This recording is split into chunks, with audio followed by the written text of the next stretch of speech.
మంచి పుస్తకం చెప్పండి బ్రదర్. యువతలో పుస్తక పఠనంపై పెరుగుతున్న ఆసక్తి. పూర్తి వివరాలకు చదవండి రేపటి సాక్షి హైదరాబాద్ ఎడిషన్.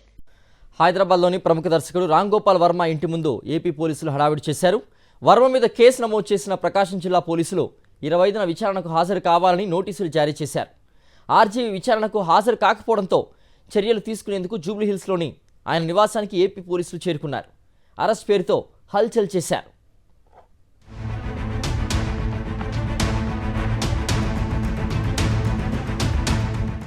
ఆంధ్రప్రదేశ్ పోలీసుల అక్రమ కేసుల పరంపర కొనసాగుతోంది.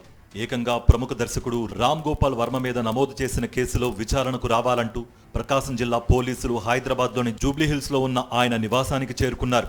అయితే ఈ నెల 19న ఒకేసారి ఇదే కేసులో విచారణకు హాజరు కావాలని మొదటిసారి నోటీసులు అందుకున్నారు ఆర్జీవీ. షూటింగ్ బిజీ ఉందని సమయం కోరగా 25న హాజరు కావాలని మరోసారి నోటీసులు ఇచ్చారు. ఇప్పుడు సైతం బిజీగా ఉన్న వర్మ విచారణకు మరింత సమయం కోరారు. విచారణకు తప్పకుండా హాజరవుతానని తెలిపారు. అత్యవసరం అనుకుంటే పోలీసులు ఆన్లైన్లో విచారిస్తే సహకరిస్తానని తన లాయర్ ద్వారా వర్మ తెలిపారు.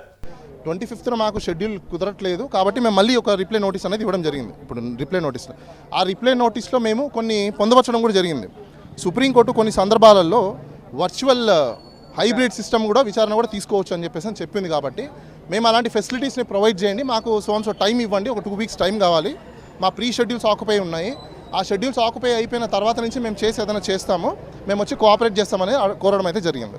డిజిటల్ విచారణకు హాజరయ్యేందుకు రామ్ గోపాల్ వర్మ సిద్ధంగా ఉన్నారని ఆయన న్యాయవాదులు తెలిపారు.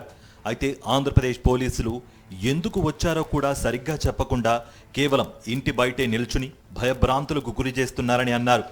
రామ్ గోపాల్ వర్మకు పోలీసులు ఇచ్చిన నోటీసుల్లో సైతం ఆయన చేశాడంటున్న సోషల్ మీడియా పోస్టులను కూడా జతపరచలేదని, ఎఫ్ఐఆర్ కాపీ కూడా లేదని అన్నారు.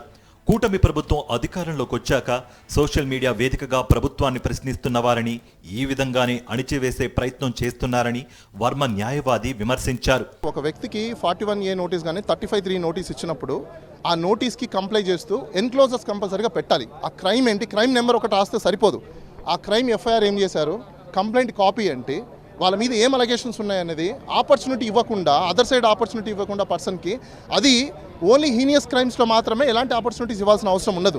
ఎందుకంటే హీనియస్ క్రైమ్స్ అంటే కొన్ని ఆడవాళ్ళకి సంబంధించింది కానీ, పిల్లలకు సంబంధించింది కానీ, రేప్స్ కానీ, మర్డర్స్ కానీ, దొమ్మిలు కానీ, దోపిడీలు కానీ, లేకపోతే ఇంకా ఏమైనా ఎకనామికల్ అఫెన్సెస్ కానీ జరిగితే వాటిల్లో అవసరం ఉండదు. కానీ ఇది అలాంటి అఫెన్స్ కాదు కూడా. Under 7 years imprisonment.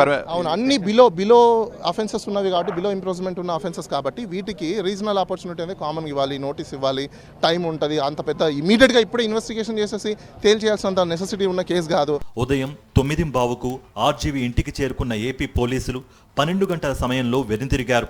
Ram Gopal Varma న్యాయవాదులు ఇచ్చిన సమాధానాన్ని అధికారులు పరిశీలించిన తరువాత తదుపరి చర్యలు ఎలా ఉంటాయో వేచి చూడాలి.